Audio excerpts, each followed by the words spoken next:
میں نے اپنے مردہ بھائی کے انگوٹھے کاغذات پر لگوائے تھے اور پھر اپنے بھائی کے حصے کا سب کچھ بھی اپنے نام کروا لیا تھا۔ مجھے پتا تھا کہ میرا بھائی مر چکا ہے، اب اگر میری بھابھی اور بھتیجی چاہیں بھی تو مجھ سے جائیداد سے حصہ نہیں لے پائیں گی۔ اگر ان کے اپنے نام پر جائیداد ہوتی تو بھی میں ان کو اپنے جیتے جی کبھی قبضہ نہ دیتا۔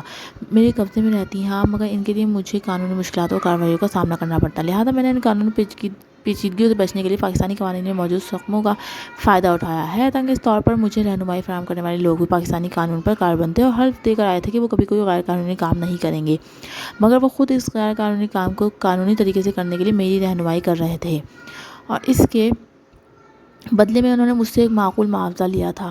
اپنی طرف سے میں نے ہر ممکن تسلی کر لی تھی کہ اگر کل کو میری بھابھی کورٹ کچہری چلی بھی جاتی ہیں تو ان کو اب میرے اپنے مرحوم شوہر کی جائیداد میں سے پھوٹی کوڑی نہیں ملنی تھی۔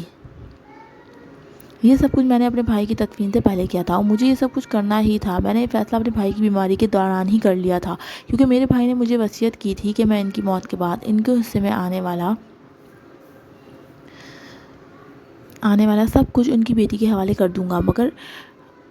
اپنے بھائی کے سامنے میں نے حامی بھر لی تھی، مگر جب میں نے ساری جائیداد کا اندازہ لگایا اور حساب لگایا تو میں حیران رہ گیا کہ اتنی جائیداد کی ضرورت میری بھابھی اور بھتیجی کو بالکل بھی نہیں تھی، اور اگر ہوتی بھی تو میں ان کو کبھی نہ دیتا۔ لہٰذا بھائی کو غسل دینے سے پہلے میں نے ان کے انگوٹھے وغیرہ لگوا لیے تھے، پھر ان کے انگوٹھوں کو دھو کر صاف کر دیا تاکہ کل کو بھائی کوئی گواہی نہ دے سکے کہ جب میرے بھائی کو غسل دیا گیا تو ان کے انگوٹھوں پر سیاہی لگی ہوئی تھی۔ یہ کام بھی مجھے ایک قانون دان نے ہی بتایا تھا کہ کوئی ثبوت باقی نہیں چھوڑنا۔ خیر، بھائی کی موت کے بعد جب آہستہ آہستہ میں اپنی بھابھی اور بھتیجی سے دور ہوتا گیا اور ان کے گھر میں غربت آتی گئی تو انہوں نے مجھ سے جائیداد سے حصہ مانگنا شروع کر دیا۔ میں نے پہلے 3-4 سال ان کے ساتھ رویہ اچھا رکھا تھا کہ ابھی تازہ کام ہے اور وہ عدالت نہ چلی جائیں، پھر میں آہستہ آہستہ رویہ بدلنا شروع کیا۔ اگلے 4-5 سالوں میں ان سے مکمل طور پر قطع تعلق ہو گیا۔ اب جب اور کوئی صورت نہ رہی تو میری بات پھر بھی نے مجھ سے اپنے حصہ مانگ لیا، تو پھر ایک بار میں نے ان کو ٹالنے کی کوشش کری، اور جب یہ معاملہ خاموشی سے رہ سکتا تھا تب تک خاموشی سے رہے، جب تک کوئی راہ نہ رہی تب وضاحت کہ اب خاموش رہنا بیکار تھا، کیونکہ جب میری بھابھی خود مجھ سے اپنا حق مانگ کر تھک گئی تو اس نے عزیز اور رشتہ داروں کو کہنا شروع کر دیا، اور میرے عزیز رشتہ دار مجھے سمجھانے لگے تھے۔ تب میں نے اپنی بھابھی کو وضاحت کرتے ہوئے بتایا کہ میرا بھائی اپنے جیتے جی اپنے علاج معالجے کے نام پر مجھ سے پیسے لیتا رہا، اس کے بدلے میں اپنا سب کچھ میرے نام کر گیا تھا، یہاں تک کہ میں نے اپنی بھابھی پر گھٹیا اور بدکردار ہونے کا الزام لگا دیا اور کہا کہ میرا بھائی اسی صدمے سے مرا ہے۔ اب جب میری بھابھی کو جائیداد کے ساتھ ساتھ اپنی عزت جاتی ہوئی نظر آئی تو وہ خاموش ہو گئی۔ وہ اپنی بیٹی کو لے کر اپنے میکے چلی گئیں۔ اس کے بھائیوں نے اسے رہنے کو گھر دیا اور کھانے پینے کی ذمہ داری اٹھا لی، لیکن پھر ان کی بیٹی کسی مہلک سی بیماری میں مبتلا ہو گئی۔ اس کا علاج کروا پانا ان کے بھائیوں کے بس کی بات نہیں تھی۔ تب اس کے گھر کی نوبت یہ تھی کہ اس کے بھائی اس کو گھر کے راشن کے لیے جو پیسے دیتے تھے وہ ان پیسوں سے بھی اپنی بیٹی کے لیے دوا خرید لیتی تھی۔ اس کے بھائیوں نے اسے ہاتھ جوڑ کر کہا کہ اس کا علاج چھوڑ دو، اسے ہر حال میں مر جانا ہے، تم ایسا کرو کہ جو پیسے ملتے جاتے ہیں اس سے اپنا راشن خریدو، اپنا پیٹ تو بھرو۔ مگر ایک ماں کے لیے کہاں ممکن ہے کہ اس کی بیٹی اس کی نظروں کے سامنے مر رہی ہو اور وہ اپنی مرتی ہوئی بیٹی کے سرہانے بیٹھ کر کھانا کھا رہی ہو۔ لہٰذا بھائیوں کے کہنے کے باوجود بھی وہ بچی کا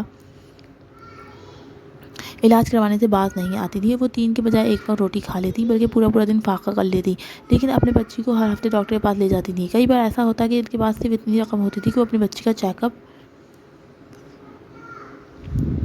کروا سکتی تھی۔ ڈاکٹر اس کے لیے جوس لکھ کر دیتا تھا، وہ خریدنے کے پیسے نہیں ہوتے تو کئی بار اس کے بعد ڈاکٹر کی فیس بھی نہیں ہوتی، تو اپنی بچی کو تسلی دیتی تھی کہ تمہیں اگلے ہفتے ڈاکٹر کے پاس لے جاؤں گی۔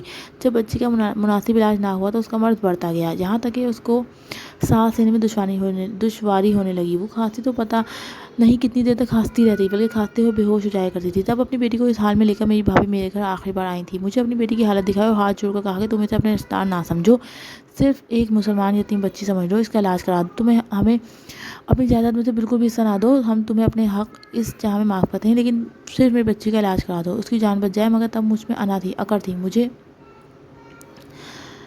پتا تھا کہ یہ لوگ میرا کچھ نہیں بگاڑ سکیں گے، تو میں نے ان کو دھکے دیتے ہوئے گھر سے نکالا اور کہا کون سی جائیداد، کیسی جائیداد، یہ گھر میرا ہے، میری محنت کی کمائی ہے، دولت ہے، یہ کوئی میری محنت کی کمائی ہوئی دولت ہے، یہ کوئی فلاحی ادارہ نہیں ہے، اگر آپ نے اپنا علاج کرانا ہے تو کسی فلاحی ادارے سے رابطہ کریں۔ میری بھابھی آخری بار ذلیل اور رسوا ہو کر میری دہلیز سے گئیں تو اس کے بعد کبھی پلٹ کر نہیں آئی۔ پھر ایک عرصہ بعد مجھے پتا چلا کہ جس روز میں نے ان دونوں ماں بیٹی کو دھکے دے کر اپنے گھر سے نکالا تھا اس کے اگلے دن ہی میری بھتیجی کا انتقال ہو گیا تھا۔ اس کے بعد پلٹ کر میرے خلاف نہ تو کسی قسم کی کوئی قانونی کارروائی کی گئی، نہ ہی مجھ سے حق مانگا گیا۔ میں مطمئن ہو گیا، پتہ نہیں میری بھابھی کہاں گئی، ان کا کیا بنا، لیکن وہ جائیداد میں سے جو میں نے ظلم کر کے حاصل کی تھی، بلکہ یوں سمجھ لیں اپنی بھتیجی کا قتل کر دیا تھا، کیونکہ اگر میں چاہتا تو اس کا علاج ہو سکتا تھا، اس کی جان بچ سکتی تھی، کہ اس کی جو علامت تھی وہ یوں لگتا تھا ٹی بی بگڑ گئی ہو۔ میں نے اپنی جائیداد کے 3 حصے کیے، اپنی بیٹی کو اپنی بیٹوں کے برابر جائیداد دی، اور میری بیٹی وہ جائیداد لے کر محبت کی شادی کی۔ اس نے جائیداد اپنے شوہر کے نام منتقل کر دی۔ شوہر نے وہ جائیداد اپنے نام منتقل کرنے کے بعد میری بیٹی کو طلاق دے دی۔ میرا دوسرا بیٹا اپنا سب کچھ بیچ کر نشے پہ لگا دیا اور اجاڑ دیا۔ میرا دوسرا بیٹا جو صحت مند تھا وہ بیمار ہوا تو میں نے اس کا علاج معالجہ شروع کرایا۔ اس کے نام پر موجود جائیداد کو بیچ کر میں نے اس کا علاج کراتا گیا اور وہ صحت یاب نہ ہوا، یہاں تک کہ آج میں نے اپنا گھر بھی بیچ دیا۔ وہ گھر جو آدھا میرے بھائی کا تھا آدھا میرا تھا، جس کو منتقل کرانے کے لیے میں نے اپنے مردہ بھائی کے انگوٹھے لگوائے تھے، آج وہ بک گیا تھا۔ میری بھتیجی تو مر گئی تھی، اس کی ماں شاید وہ صدمہ سہ کر دوبارہ صدمے سے نکل آئی ہوگی، یا شاید وہ بھی مر گئی ہوگی، مگر میں ہر روز صدیوں سے مرتا ہوں۔ میری اولاد تباہ و برباد ہو چکی ہے، میری وہ ساری جائیداد جو میں نے ظلم سے حاصل کی تھی وہ ضائع ہو چکی ہے۔ آج میرے ہاتھ میں کچھ نہیں ہے، بس مجھے اب اس چیز کا حساب دینا ہے جو ظلم میں نے اپنی بھابھی اور یتیم بھتیجی کے ساتھ کیا تھا۔ یہ ہے مکافات عمل۔ یقین کریں لوگ میرے حالات دیکھ کر اللہ تعالیٰ سے اپنے گناہوں کی معافی مانگتے ہیں، اور میں واقعی لوگوں کے لیے عبرت بن چکا ہوں۔ اس تحریر میں آپ کو صرف یہ بتانا چاہتا ہوں کہ آپ لوگ کبھی بھی کسی کا حق ظلم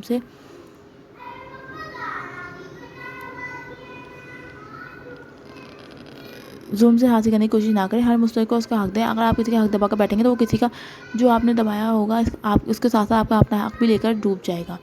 میرے ساتھ بالکل ایسا ہی ہوا۔ برائے مہربانی اس تحریر کو شیئر کیجیے تاکہ لوگ بھی سبق حاصل کر سکیں۔ Thank you, like share subscribe, thank you.